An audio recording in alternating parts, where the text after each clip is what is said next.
ನಿನ್ ಕಡೆಯಿಂದ ನನಗ್ ಬರ್ಬೇಕಾಗಿರೋ ಆಸ್ತಿ ನನಗ್ ಬರ್ಬೇಕು.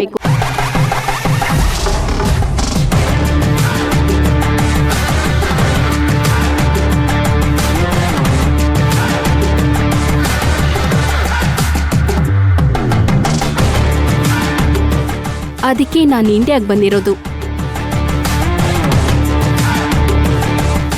ಮತ್ತೆ ಲಂಡನ್ಗೆ ಹೋಗಲ್ಲ, ಇಲ್ಲೇ ಬಿಸ್ನೆಸ್ ಮಾಡ್ತೀನಿ.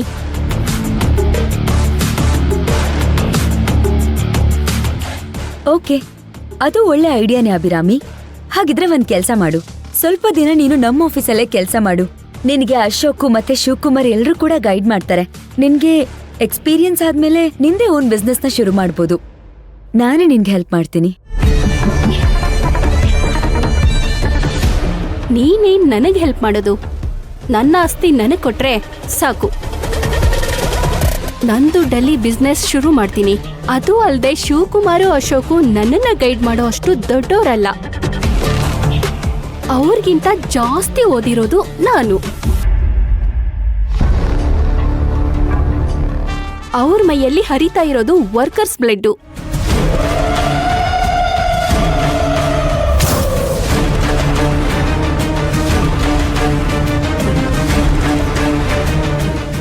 ನನ್ನ ಮೈಯಲ್ಲಿ ಹರಿತಾ ಇರೋದು ಓನರ್ ಬ್ಲಡ್. ನನ್ನ ಆಸ್ತಿ ನನಗ್ ಕೊಟ್ರೆ ಸಾಕು.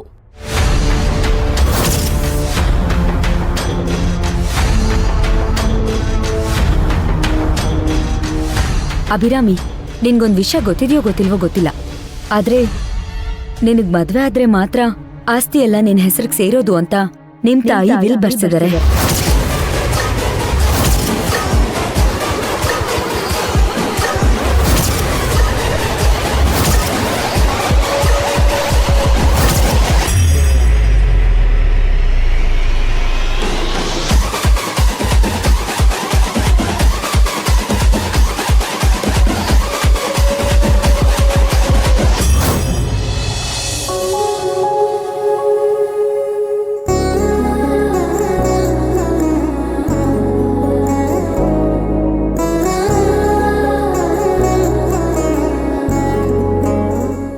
ಹರಿ,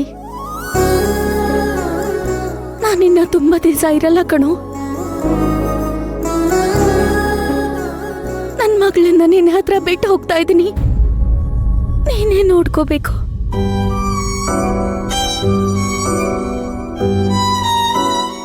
ನಂಗೆ ಶಿವಗಾಮಿ ಬೇರೆ ಅಲ್ಲ, ಅಭಿರಾಮಿ ಬೇರೆ ಅಲ್ಲ ಚಿಕ್ಕಮ್ಮ. ಇಬ್ರು ನನ್ನ ತಂಗಿರೇ. ಇಬ್ರೂ ಒಂದೇ ಥರ ಪ್ರೀತಿ ಮಾಡ್ತೀನಿ, ಓದಿಸ್ತೀನಿ. ಅಭಿರಾಮಿ ಭವಿಷ್ಯದಲ್ಲಿ ಹೇಗಿರ್ಬೇಕಂತ ನೀನು ಆಸೆ ಕಂಡಿದ್ಯೋ ಅದನ್ನ ನಾನು ನನ್ಸ್ ಮಾಡ್ತೀನಿ.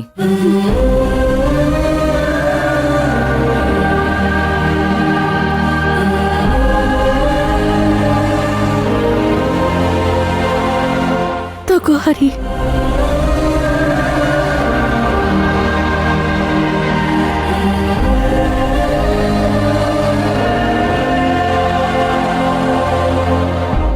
ಹರಿ, ನನ್ನ ಆಸ್ತಿನ ನಿನ್ನ ಹೆಸರಿಗೆ ಮಾಡಿದ್ದೀನಿ.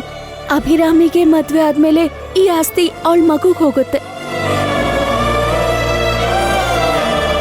ಮಗುಗೆ 18 ವರ್ಷ ಆಗೋವರೆಗೂ ಅಭಿರಾಮಿನೇ ಈ ಆಸ್ತಿ ಜವಾಬ್ದಾರಿನ ಹೊಂದಿರ್ತಾಳೆ.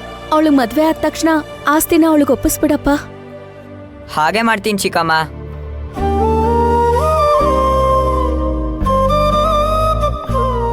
ಶಿವಗಾಮಿ, ಬಾ ಇಲ್ಲಿ.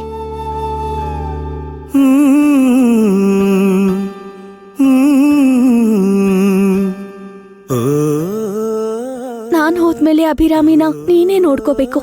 ಚಿಕ್ಕಮ್ಮ, ನಿಮ್ಗೇನು ಆಗಲ್ಲ ಚಿಕ್ಕಮ್ಮ. ನಂಗೇನಾದ್ರೂ ಪರವಾಗಿಲ್ಲ. ನಾನ್ ಹೋದ್ಮೇಲೆ ಅಭಿರಾಮಿನ ನೀವಿಬ್ಳು ಚೆನ್ನಾಗಿ ಜೋಪಾನವಾಗಿ ನೋಡ್ಕೋತೀರಾ ಅಂತ ನನಗ್ ನಂಬಿಕೆ ಇದೆ. ಕಂದ, ಅಭಿರಾಮಿ, ಬಾ ಇಲ್ಲಿ.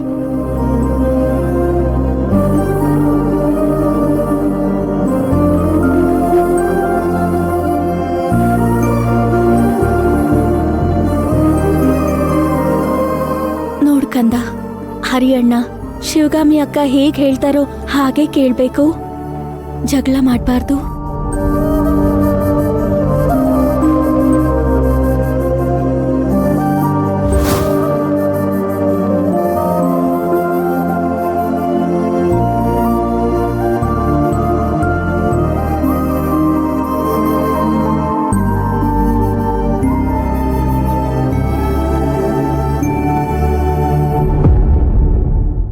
ಇನ್ಫ್ಯಾಕ್ಟ್ ನಿನಗ್ ಮದ್ವೆ ಆದ್ಮೇಲೆನೆ ಆ ಆಸ್ತಿನ ನಿನಗ್ ಒಪ್ಪಿಸ್ಬೇಕು ಅಂತ ಚಿಕ್ಕಮ್ಮ ವಿಲ್ಲಲ್ ಬರ್ದಿರೋದು. ಆಕ್ಚುಲಿ ಆ ಆಸ್ತಿ ನಿನಗೂ ಅಲ್ಲ, ನಿನ್ಗ್ ಹುಟ್ಟೋ ಮಗುಗ್ ಸೇರ್ಬೇಕಾಗಿರೋದು.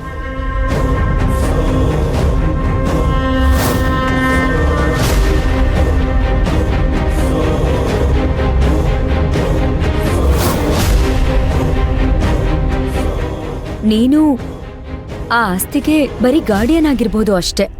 ನಿನ್ ಮಗುಗೆ 18 ವರ್ಷ ತುಂಬ್ದಾಗ ಆ ಎಲ್ಲ ಆಸ್ತಿ ಮಗುಗ್ ಸೇರುತ್ತೆ. ಆದ್ರೆ ಆ ಆಸ್ತಿನ ಅನುಭವಿಸೋಂತ ಎಲ್ಲ ರೈಟ್ಸು ನಿನಗೂ ಇದೆ. ಅದೆಲ್ಲ ನನಗೆ ಗೊತ್ತಿಲ್ಲ.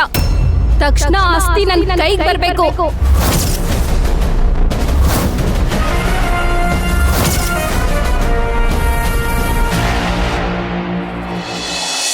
ನನ್ನ ಆಸ್ತಿ ನಾನು ಏನ್ ಬೇಕಾದ್ರೂ ಮಾಡ್ಕೋತೀನಿ. ನಿಮ್ ತಾಯಿ ವಿಲ್ ಹಾಗೆ ಮಾಡಿದ್ದಾರೆ ಅಂದ್ಮೇಲೆ ಅದಕ್ಕೆ ಕಾನೂನಲ್ಲಿ ಯಾವ ಅವಕಾಶನೂ ಇಲ್ಲ ಅಭಿರಾಮಿ. ಈಗ ವಿಲ್ ಬರ್ದೋರೆ ಇಲ್ವಲ್ಲ, ಯಾರ್ ಕೇಳ್ತಾರೆ? ಇನ್ನು ಎಷ್ಟು ದಿನ ಅಂತ ಈ ಆಸ್ತಿ ನೀವ್ ಅನ್ಭವಿಸ್ತೀರಾ?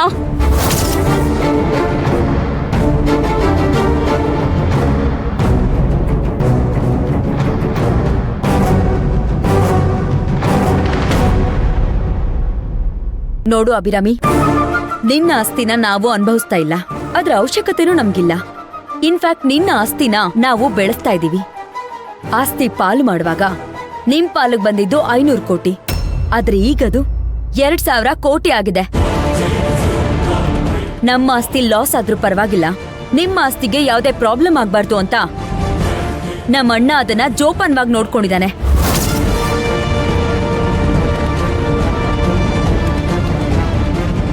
ಎಷ್ಟೋ ಒಳ್ಳೊಳ್ಳೆ ಪ್ರಾಜೆಕ್ಟ್ಸ್ ಅಲ್ಲಿ ನಿನ್ ದುಡ್ಡನ್ನ ಇನ್ವೆಸ್ಟ್ ಮಾಡಿದಾನೆ.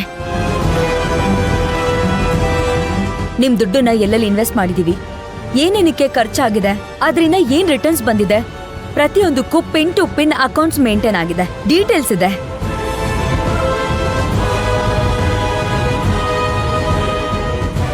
ನಿನ್ ಮದ್ವೆ ಆಗಿದ್ ಮಾರನೇ ದಿನನೇ ಆ ಎಲ್ಲ ಆಸ್ತಿನೂ ನಿನ್ ಕೈಗೆ ಒಪ್ಪಿಸ್ತೀನಿ. ಎಲ್ಲ ಜವಾಬ್ದಾರಿನೂ ಆಗ ನೀನೇ ತಗೋ.